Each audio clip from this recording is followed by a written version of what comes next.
Hello and welcome back. I'm Arumba. Thank you for joining me. Let's play some more of our campaign EU4. This is Schizophrenic Sovereignty. Alright, I've had a moment to look around. I decided I am going to release a subject over here. I canceled my 2 cores on these 2 provinces. I used the admin points we got from canceling those cores to start the coring process on Baglana, which unfortunately will take 42 months due to the war exhaustion and the fact that it is not an accepted culture. And I don't want to accept any more cultures right this second, even though we have tons of slots available, because I mean, it would be nice. Actually, could we maybe swing that? We need to accept Mulvi. Mulvi is probably not even an acceptable... It's just the wrong religion altogether, huh? Mulvi's the only one we have. So yeah, it'll just take a long time. Anyway, we need Dipmet back so we can peace out Ceylon. We're going to full annex him. He won't exist. Let's check coalitions again. Shouldn't be a problem. Venad does still exist. Gondwana truce. Gujarat truce. Mewar truce. Truces with everyone. It's fine. Just check, make sure we've done everything. Okay, goodbye. You don't exist anymore. We're at peace. We're going to release Ceylon. They will receive all 3 of those provinces, which is fine. We now have a subject. This subject, Ceylon, is going to take off of our hands the province of Tanjore. Unfortunately, he is probably going to raise autonomy right away. I wonder what would happen if I can't lower autonomy here because it's not a state. But yeah, I think we just have to give this to him. I don't want it right now. So they can have Tanjore. We're going to divert trade. We're going to enable embargo rivals. We're going to start improving relations with them.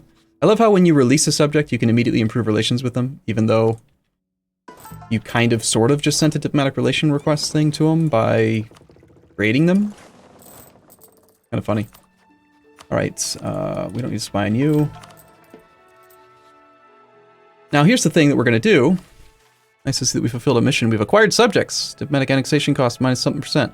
It's fine. Just click on it. Whatever. It's not going to affect anything for us, because we're not going to be playing them for very long. So we're going to release a subject. We don't want to release Andhra, because Andhra has a core on Valandu.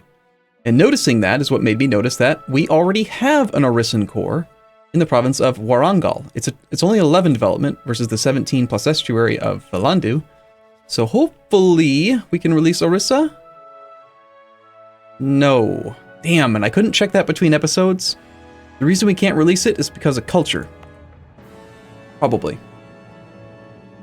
Even though Orissa considers it to be a core province, I believe their primary culture is actually Oriya. And so you can't release a subject from a non-primary culture, even though it says right here, Orissa considers this to be one of their core provinces. This country may be created from this province. Bullshit. It cannot be. Thank you, game, for lying. So we can't release Orissa. Damn it. Damn, I really wanted to do that. Andhra would actually receive 5. I didn't even notice them all because I was so excited about Orissa. I hate it when that damn game lies to us. Alright, okay, I guess I'm back to plan A-ish, which is to maybe consider trying a quick war against Bengal. And by quick war, I mean hopefully quick war. He's got fully maintained forts. He's on tech 11 to our tech 11. He is our rival. We have double his army. We do have some mercs. We have a little bit less manpower. We have a full military ID group. He has almost full military ID group. And of course, we've got all this war exhaustion. We only have until 50. June of 50.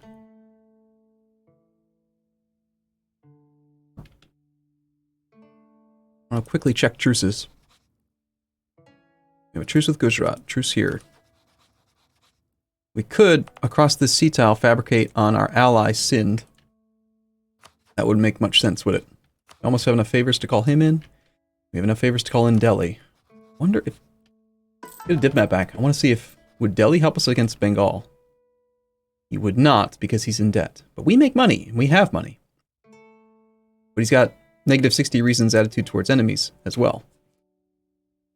If he paid off his debt, he'd still have negative 35 reasons. So nope, not gonna happen. He won't join. Ceylon, do you have any claims anywhere? Claims of cores, any CBs at all, aside from independence? Who's this? Maldives? We fabricate on Maldives? We can. Let's attack the Maldives. I guess that's what we'll do. Stay at peace for a little while, and we're gonna kill the Maldives next. Let our war exhaustion come down while we get that claim going.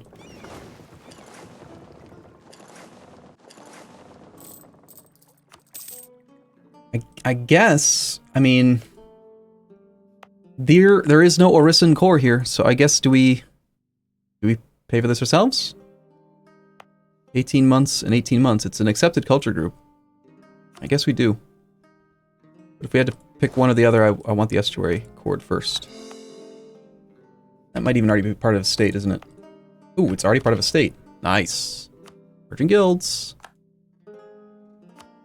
And the Dhimmi. Lots and lots of influence for the Dhimmi. They have a ton of my land. We might actually be able to get away with revoking some land from some of these estates. The nobles have 11%. They only expect 10. No, it's not going to work. The clergy, same situation. No provinces that are small enough right this second to revoke. And no provinces with high autonomy that might justify, like, shuffling. About the only thing I could do would be to revoke land from the Dhimmi, if it made sense. But usually the Dhimmi is just one of those ones you let sit, always, even at 25%. Like, once it's below and you could go down to 0, it's just... The Dhimmi are amazing. Dhimmi is probably the best estate in the game. Look at these effects. Removes the autonomy effect for local taxes and increases local taxes by 33%. It's huge. The fact that the Dhimmi have it is more impactful than, like, everything. It's crazy.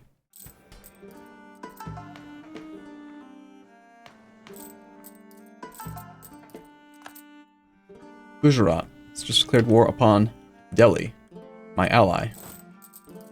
Okay, so we're going to be getting a defensive call to arms here. Why? Wait, what? Why on earth would these guys expect that this could be a good idea? Now, my navy can't really compete with theirs. And we are out of sailors.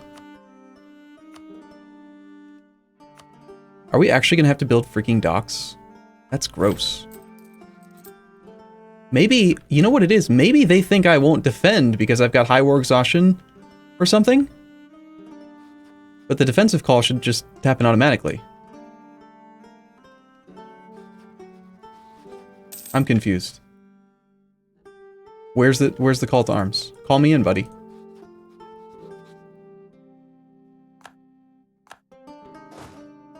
I'm on my way. I'm already marching. I'll be there soon.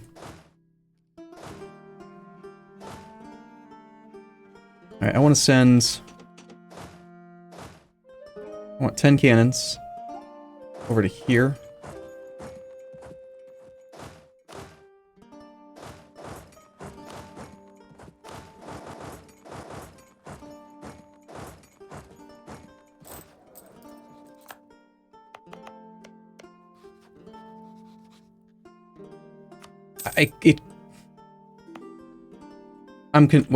I'm just... Okay, hold on. I know, I have a truce with both these guys. I fought them. But it shouldn't matter. It's a defensive call. And even if I would reject a defensive call, Delhi should still send a call. Habsan wants a royal marriage. Habsan is you. Oops.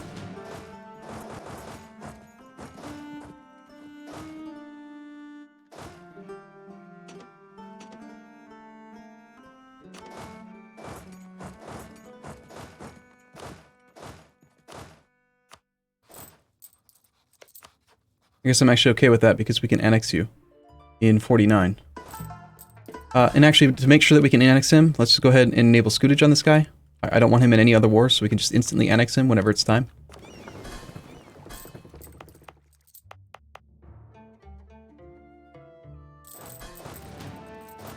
Okay, well, I don't get it. Help me to understand. A truce should not preclude me from being able to defend Delhi. That's just strictly not how the game works.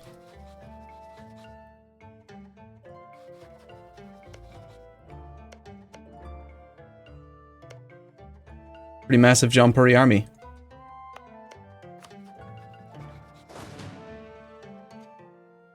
Supply is not high enough. We have no unrest here. Crap, did I just make myself suffer attrition? I just did. Nice.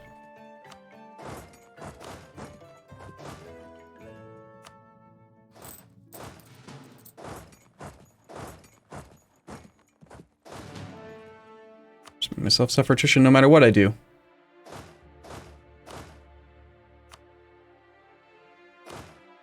I hate suffering attrition in my own land. I hate it! Come on, please, Paradox, area-based supply. In your own land, at the very least, give area-based supply. Well, we just died. It's sort of unfortunate. But I guess it's nice that we're moving over to the military points, so we can maybe finish off that military idea. Would have been nice to stay on the Diplo guy for a while longer to finish that one off. We still have our Liberation Act. I'm tempted to, like, reload the save or something. I feel like this just shouldn't be happening right now. My ally is getting just eviscerated by 2 enemies.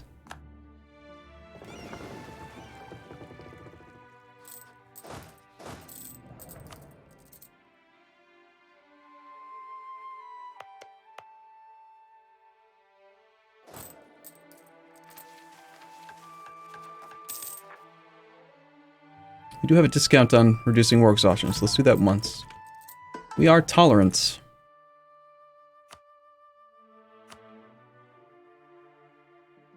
Build a courthouse. It's not really going to save us much money anywhere. I don't usually worry too much about the autonomy effect, because autonomy eventually gets to 0 no matter what you do.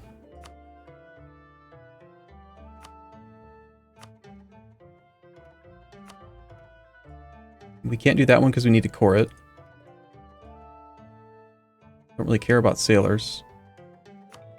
We want more forts? How's devastation look? We do have a couple states that are prosperous, but they are kind of rare.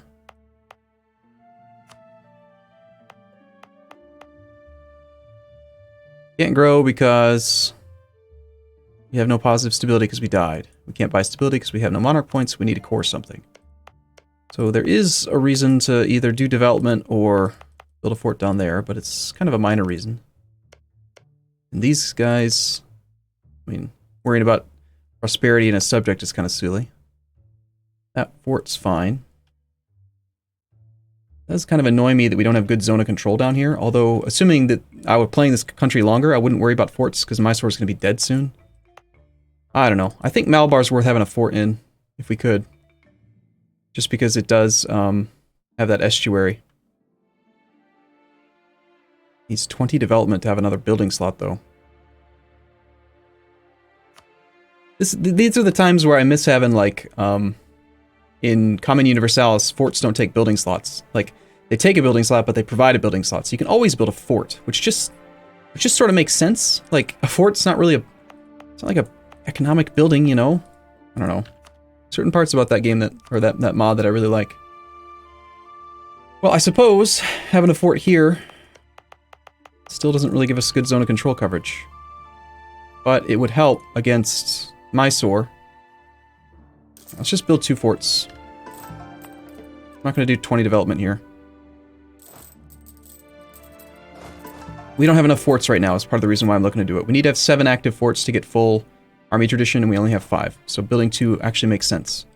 Yemen has declared war on Medri Bari.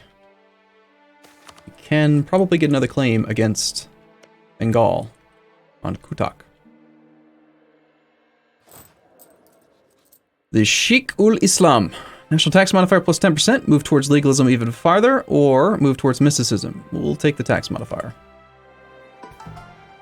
Oh, shoot. You know what I missed? I tend to miss this because I don't play this religion as often. Every time you get a monarch death, before you click the "Oh, my monarch died" button, you're supposed to spend your piety and take out a free loan. A free corruption. I could have had 200 ducats for free! Because when you die, you go to 25% of your current number. We were at 100, so we went down to 25. This costs 75. So it's like it's just free money. It's 200 ducats we should have. And if anyone can explain to me why Delhi is getting murdered, I would greatly appreciate it. Is there some way I can interject myself in here? Guaranteeing the independence of Mewar.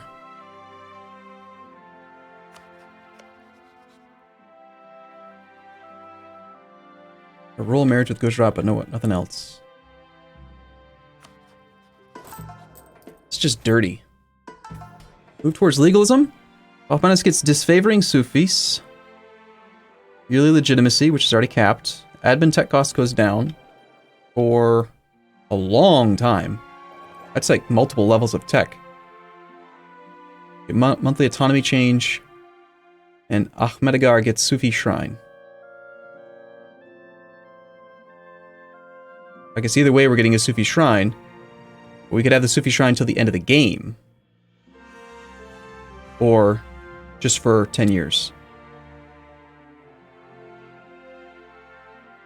Ahmednagar, huh?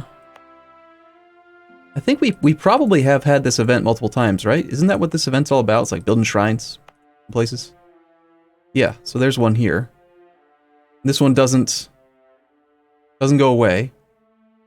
And yet autonomy is totally fine. Tax income plus 2. So, okay, hold on, I want to just see. Is that saying, is it worth like 2 admin? Is that what that's worth? So yearly we have 3 base tax. We have tax income efficiency of 180%. So that on its own should be 3 ducats times 2.8 or 1.8? 1.8. Should be 5 ducats, 5.4 ducats a year. Instead, it's doing 3 plus the 2 flat times 1.8 equals 9 ducats. So it is giving us effectively 2 administrative tax. Sorry, 2 base tax. Temporary base tax, permanent base tax. Interesting. I almost always move towards legalism, but that does sound pretty good, actually.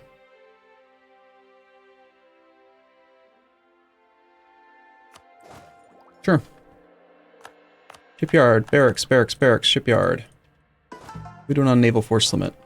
Got room for some more. We do have some boats now. Out of money. The only reason we have any sailors at all is because I've mothballed these ships and we're cannibalizing the sailors from those to train more stuff. Let's keep our legitimacy really high. So that we can totally integrate this instantaneous integration super fast. Alright. I think I'm gonna take a break here and I'm gonna reload the save and see if maybe we get a call to arms, because this just it still feels so wrong to me. We'll see. Alright, thanks for watching everyone. I'll see you again in the next episode. See you soon.